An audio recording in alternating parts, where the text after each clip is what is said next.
I lay under my quilt and didn't move, not even when the floorboard creaked. Then I heard my own children whisper about my money. Not, "Mum, are you okay?" Not, "Do you need anything?" But, "She'll sign. She always signs." I kept my breathing slow, slow enough to fool them. And without opening my eyes, I pressed record, because what I heard next changed everything. Before I tell you what happened next, I'd be grateful if you'd subscribe and maybe tell me where you're listening from. Every story I share carries a piece of my life, and knowing you're here, listening, means more than you know. My name is Margaret Ellison. I'm 79 years old. I still wake before the sun, no alarm, just habit. The house creaks the same way it has for decades. Pipes sigh, floorboards whisper. It's an old house, but it knows me. Every morning I make tea, 1 spoon of honey, 2 soft taps of the spoon against the rim. Little rituals matter when you live alone. I've lived here 52 years, raised 2 children under this roof, Michael first, then Renee. I used to stand at this very stove with a baby on my hip and bills stacked beside the toaster. Their father worked long hours. He tried his best. But when he passed, the house felt larger than it should have. Michael stepped into that silence, tried to be the man of the house. He was only 23, too young for that kind of weight. Renee was softer, quieter, but sharp in her own way. I was proud of them. Still am, in some complicated corner of my heart. When Michael's business struggled, I wrote a check. He said he'd pay me back. He meant it. I believe he did. When Renee opened her art studio, I helped with the deposit. She hugged me so tight that day, promised it was temporary. It always sounded temporary. I never minded helping. That's what mothers do. You give quietly, you trust loudly. Some evenings, I sit in my armchair and watch the sunlight stretch across the carpet. It feels like time made visible. I don't feel old inside, just slower. My hands tremble when I thread a needle, but my mind, still sharp. Jacob, my grandson, comes by every week. College sweatshirt, untied shoes, bright, thoughtful eyes. He knocks softly, always, like the house deserves respect. We drink tea. He tells me about classes. I pretend to understand half of it. He never asks for anything. That's what makes him different. Sometimes he fixes the porch light. Sometimes he just sits. Silence with him feels full. There was a time when the whole house felt full. Birthday cakes cooling on the counter. Spilled milk. Homework spread across the table. I remember one winter, the heater broke. We didn't have the money to fix it right away, so I warmed bricks in the oven and wrapped them in towels. Michael thought it was magic. Renee called them sleeping stones. We laughed. We made it work. Back then, we were a team. Years passed quietly. Michael became decisive, confident, a little impatient. Renee grew polished, careful with words, quick to reassure. They began handling things for me. "Let me take care of that, Mum. You don't need to worry about details." At first it felt comforting, like I wasn't alone. When papers arrived in the mail, Michael would flip through them, explain quickly, slide them across the table. I signed. Why wouldn't I? He was my son.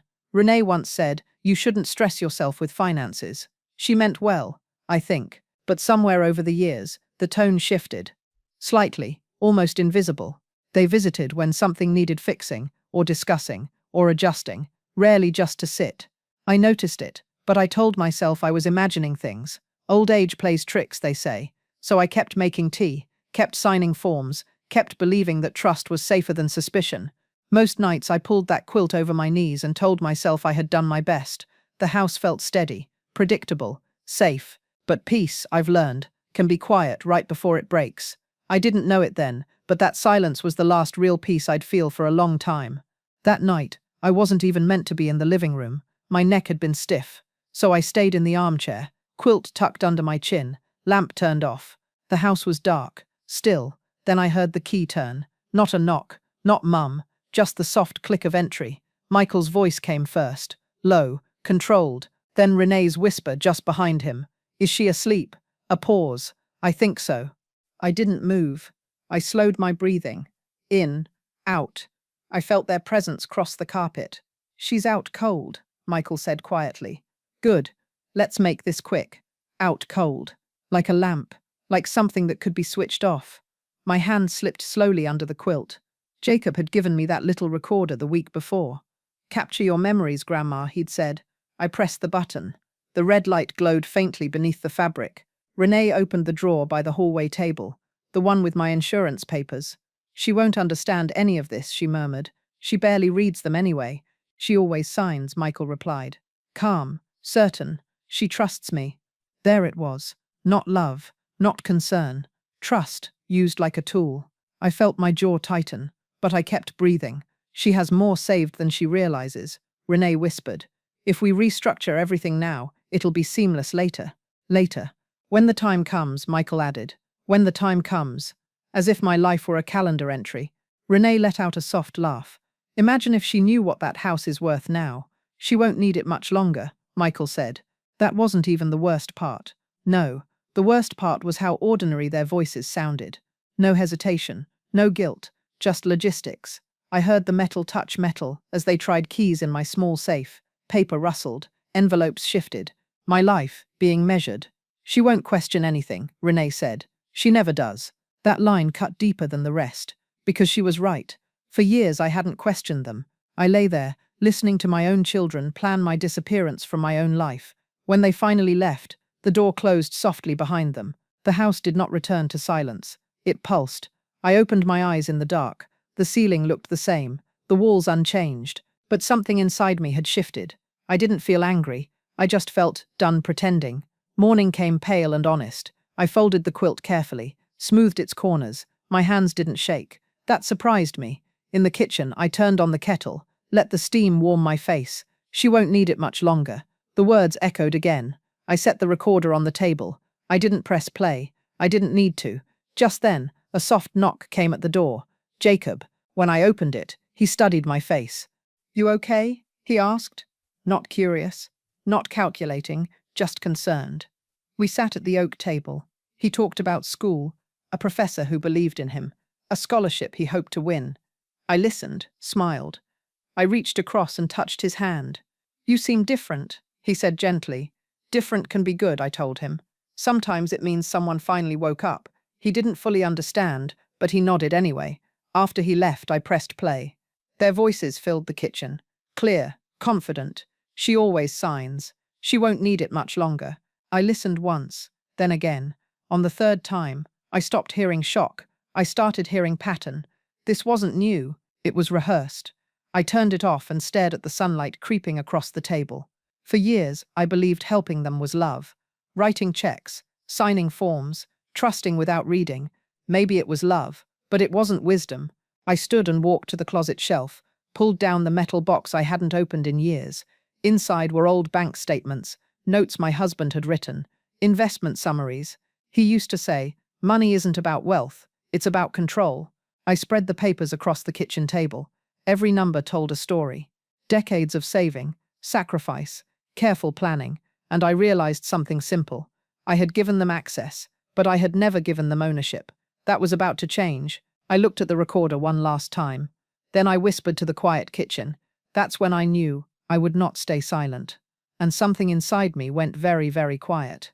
That night the house felt different, not empty, just aware. I sat in the living room long after sunset. No television, no radio, just the steady hum of the refrigerator and the faint ticking of the wall clock.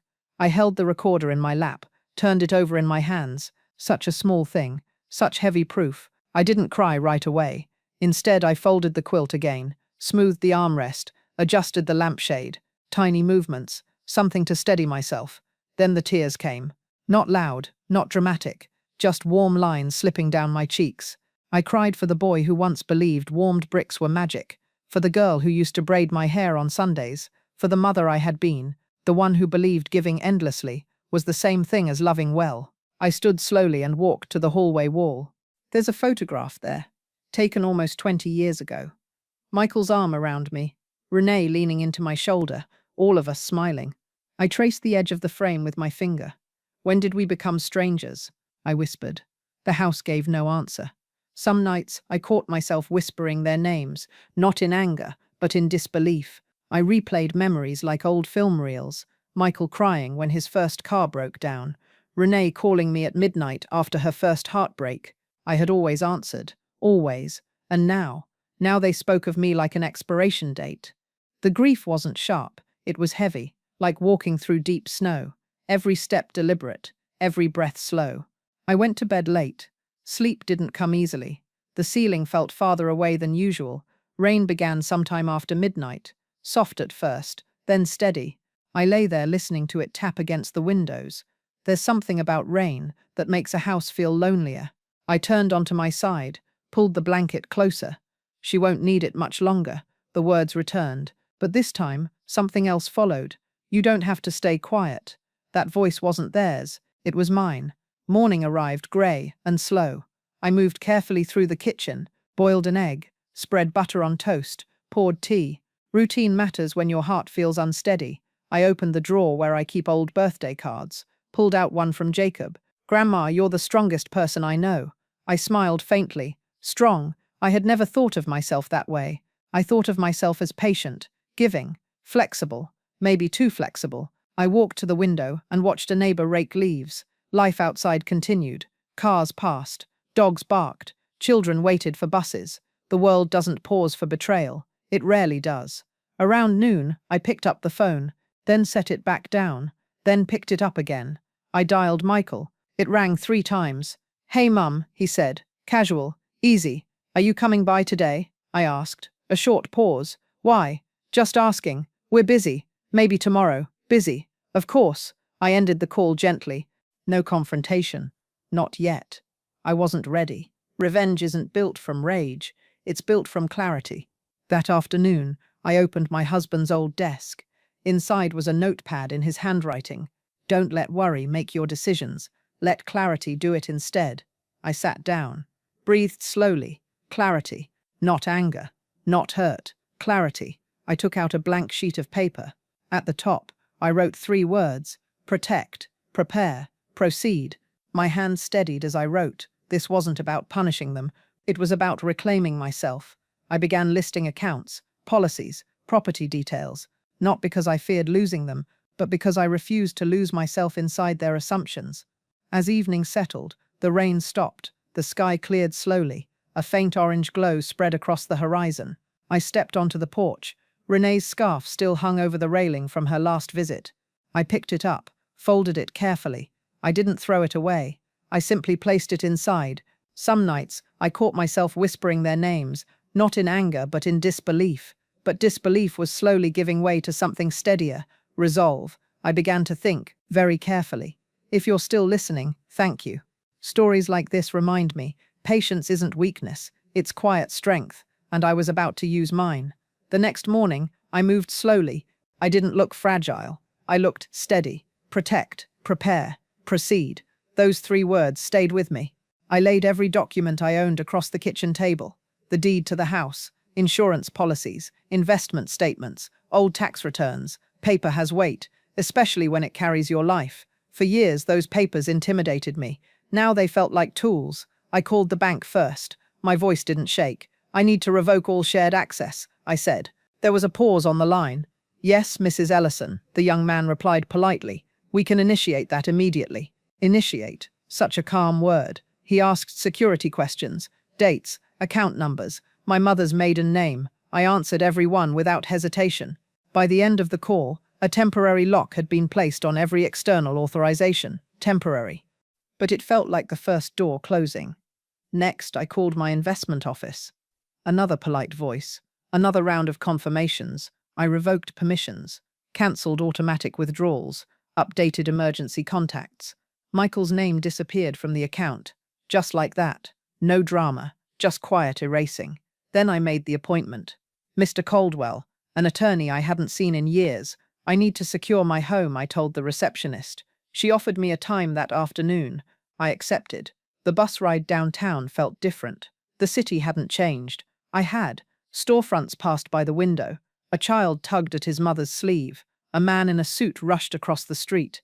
Life moved forward, and so would I. Mr. Caldwell's office smelled faintly of paper and old wood. He stood when I entered. "Margaret," he said warmly. "It's been a long time." "Yes," I replied, "and I should have come sooner." I placed the recorder on his desk, pressed play. I kept my eyes on my folded hands. When it ended, he exhaled slowly. "You've brought me clear evidence," he said carefully. "Intent to manipulate your assets. Intent." A clinical word, but it fit. We can create an irrevocable trust, he continued. Transfer the home immediately. Remove all prior authorizations. Will they be able to contest it? I asked. Not successfully, he replied. You are competent, fully competent. I hadn't realized how much I needed to hear that. We went through every option. Power of attorney, revoked. Joint access, removed. Property, protected. Then I made one more decision. Name Jacob as beneficiary, I said quietly. But not as manager. Not yet. Mr. Caldwell nodded. That can be arranged. Wise. He didn't say the word out loud, but I felt it. We drafted everything carefully, line by line. I read every paragraph, slowly. I wasn't the woman who always signs anymore. Halfway through, a thought settled gently in my chest. I pretended to sleep and heard them divide my life. They believed I was fading. They never understood. Silence can build walls stronger than words. By the time I left his office, the sky had cleared. Sunlight stretched across the pavement. I didn't feel triumphant. I felt grounded. The next 2 days were quiet but deliberate. Forms signed, accounts redirected, documents notarized. Each signature felt intentional. Not angry, intentional. I reorganized the hallway drawer at home, removed spare keys, shredded outdated authorizations, and yes, I changed the locks, not out of fear, out of finality. That evening, I sat at my writing desk, the same desk where I once balanced grocery budgets. I typed a message into the family group chat. Come by tomorrow afternoon, we need to talk. One sentence, no accusations, no explanation. Clarity needs no decoration. The stage was set. All I had to do was wait. And in that waiting, I understood something simple. They thought I was quiet because I was weak. They never realized I was quiet because I was patient. They arrived together. Of course they did. Michael knocked once, firm, controlled. Renee stood just behind him, arms folded, jaw tight. Jacob was already seated at the kitchen table. He had come early. He didn't say why. He didn't need to. When I opened the door, no one smiled. Mum, Michael said, stepping inside. We got your message. I know, I replied. Come in.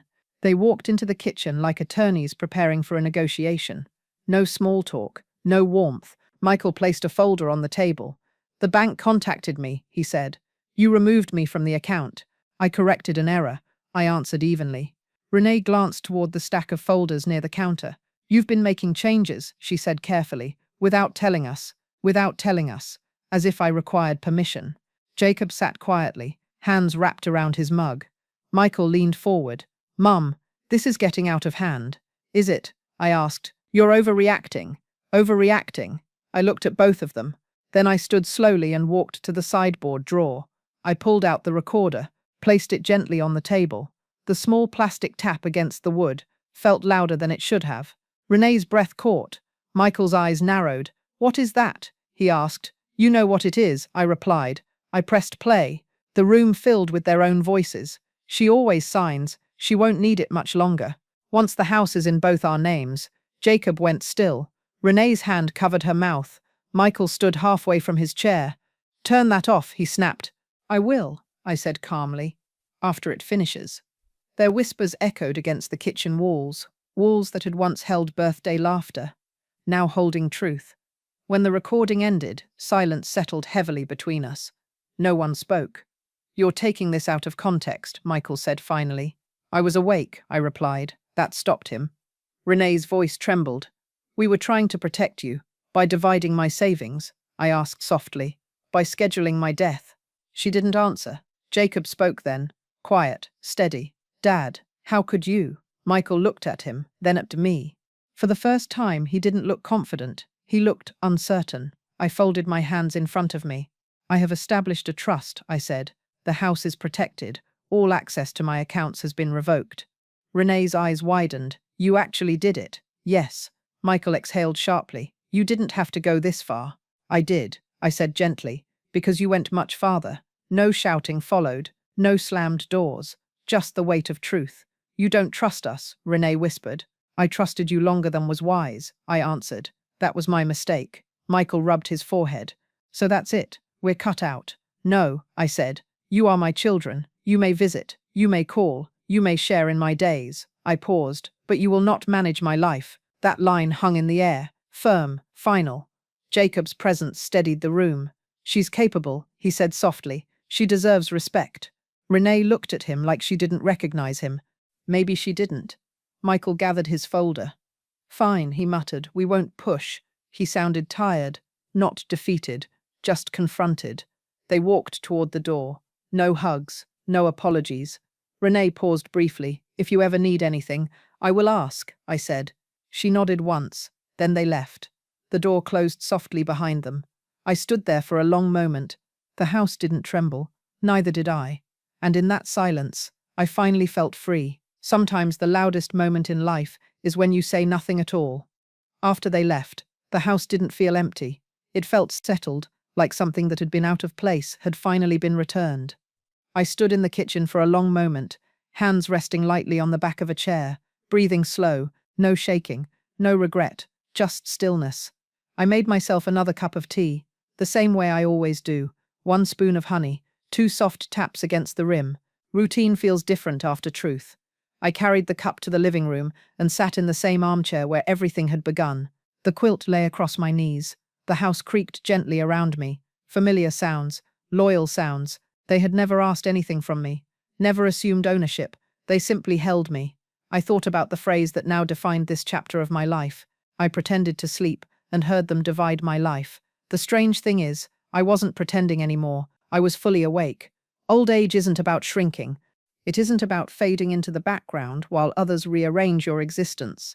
It's about choosing what stays, choosing what leaves, choosing yourself. I didn't win anything that afternoon. There was no applause, no dramatic reconciliation, just boundaries and peace. Michael and Renee may never fully understand why I did what I did, but perhaps one day they will realize that love without respect becomes control, and control has no place in a mother's home. My phone chimed later that evening. A message from Jacob. Love you, Grandma. 3 words. Simple. Clean. That was enough. Respect, once lost, can be reclaimed if you wait for the right moment. Sometimes justice isn't loud. It isn't fast. Sometimes it's simply being able to sleep in peace again. I am still here, still steady, still whole. And that is enough. If this story spoke to you, tell me, would you have done the same? I'll be right here, listening.